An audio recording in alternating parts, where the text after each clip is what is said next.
बंदरों का जमघट देखा तो सवालों की श्रृंखला के साथ हमारे अंदर का पत्रकार जागा। हमने उनका साक्षात्कार करने की ठानी और अपनी ठान कंधे पर लाद संसद का दरवाजा जा खटखटाया। मुख्य द्वार से ही इक्का दुक्का बंदरों से भेंट होनी शुरू हो गई। महानुभावों की श्रद्धा के साथ केलों का कलेवा कराते कराते हम महात्मा गांधी की प्रतिमा के नजदीक पहुँचे। प्रतिमा के तले ही महानुभावों का दरबार लगा था। नमन किया और केलों का शेष स्टॉक उनके सामने यूं खोल कर रख दिया जो प्रियतमा के सामने प्रेमी का आत्मसमर्पण। सभी महानुभाव केलों पर ऐसे टूटे जैसे मरे धोर पर गिद्ध, मछलियों पर बगुला और कुर्सी पर नेता। प्रेम के साथ सभी ने केलों का कलेवा किया। आसानवान थे हम श्रद्धावान। उनका बॉडी लैंग्वेज पर हम आश्चर्यचकित थे। वर्षों से संसद में फिर भी आसानवान। सोहबत का असर शायद रफ्ता रफ्ता होता है, यह विचार कर हम शंका का समाधान खोज रहे थे।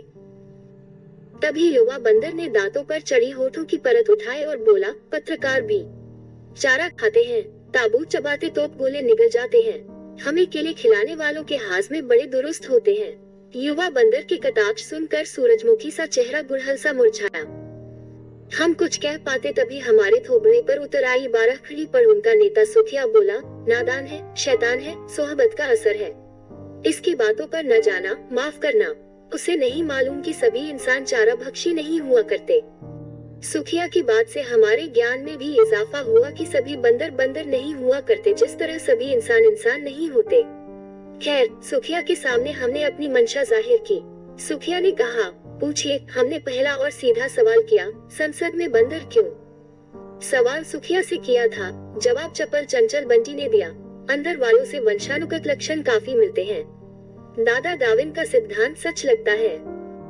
बंटी ने कटाक्ष किया या हकीकत बयान की, यह सोचते सोचते हमारे चेहरे पर विस्मय बोधक व प्रश्न बोधक कई चिन्ह एक साथ उभर आए। बात फिर सही सुखिया ने संभाली। बंटी कहता तो ठीक है, फिर भी अब सवाल यह नहीं है कि हम संसद में क्यों, सवाल अब यह है कि संसद से हमारा कूच क्यों। एक और विस्मय बोधक चिन्ह ने हमारे चेहरे पर कब्जा जमाया और मुख से निकला, क्या जा रहे हो?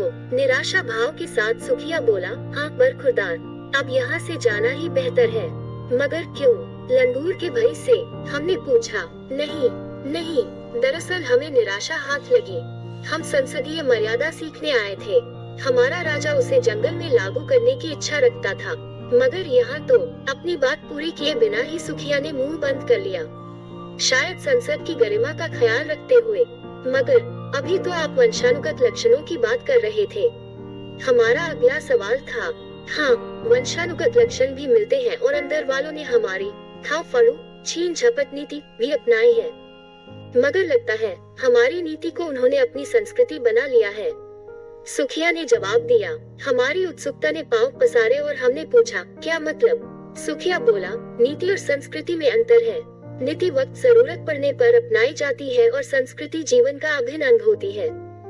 उनके व्यवहार से लगता है कि हमारी सुरक्षा नीति को उन्होंने जीवन का अभिन्न अंग बना लिया है। सुखिया की बात सुन बंटी ने पूंछ हवा में लहराए और बोला, हाँ हाँ, कभी कभी तो ऐसा लगता है मानो अंदर किसी ने गुड़ की भेली रख दी हो, बस डंडों की कमी रह जाती है। बड़ा मजा आता है जब वो हल्ला मचता है। हाँ भाई, ठीक कहता है बंटी। झरोखों से झांक कर देखते हैं, बड़ा ही विभत्स नजारा होता है। उनकी मर्यादा उन्हें मुबारक, हमें अपने जंगल की शांति भंग नहीं करनी। सुखिया ने कमर खुजाई और उठकर चल दिया। उसके पीछे पीछे अन्य बंदर भी पंक्तिबद्ध हो लिए। अंतिम सवाल के लिए हमने इलेक्ट्रॉनिक प्रयास किया और दौड़कर माइक सुखिया के मुंह साथ गिराते हुए बोले, अंतिम सवाल। हाँ बोलो। सुखिया रुका। आप तो श्री राम के पुरातन भक्तों में से हैं और राम भक्तों से स्नेह करते हैं। फिर नो कमेंट्स। शायद सवाल पूरा होने से पहले ही हमारी मंशा भांग गया था, इसीलिए नो कमेंट्स कहा और लाव लश्कर के साथ चलता बना।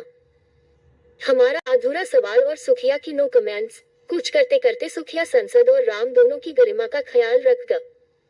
संसद